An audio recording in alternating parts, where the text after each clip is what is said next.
Hi, Kim West, the Sleep Lady, and today I'm going to answer Lauren's question. Here's what she wrote in. My 20-month-old sleeps great at night, but fights napping in his crib. He just stands and screams at the top of his lungs forever. If we're in the car or stroller, he'll pass out. How do I correct this? Lauren. Okay, so one good thing is that it shows you that he does still need a nap, which I think 20-month-olds do need a nap because they need on average 11 hours of sleep at night and 2 during the day. So you said he sleeps great at night. I would just want to make sure that it's close to that 11 hours-ish, maybe 10 at the very least. But because he's not napping, it probably really does need to be 11. And then I would want you to look at the timing of both the naps and the bedtime. Okay, so whether you're putting him in too early or too late, have you really worked to find that sweet spot for his nap so that there isn't as much screaming? And of course, is he awake at bedtime? This is really, really important because it could be that he's gotten into a habit of being very drowsy at bedtime because he's nap deprived, and then they just conk out really quickly at bedtime, but they're really forgetting how to master that skill of putting themselves to sleep. So those are a couple little nuances I want you to look for. Again, making sure that he's awake at bedtime.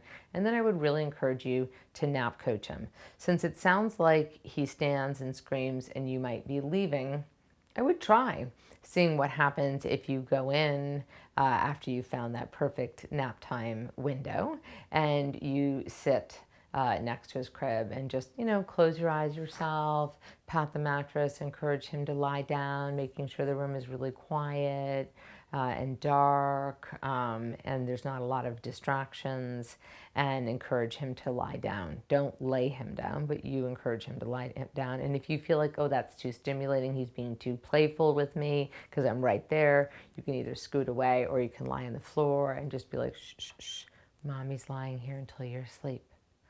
Be careful you don't fall into, mommy's going to take a nap, because then if you start to leave too soon or they start to become dependent on you lying there and napping with them, then that will become a problem to address. So I would do that, and then I would start the nap coaching process, and then I would give it an hour with you there before you, quote, give up on the nap, and that would be leave the room. You could say, mommy has to go potty or something, and come back in, turn the light on, nappy time's over.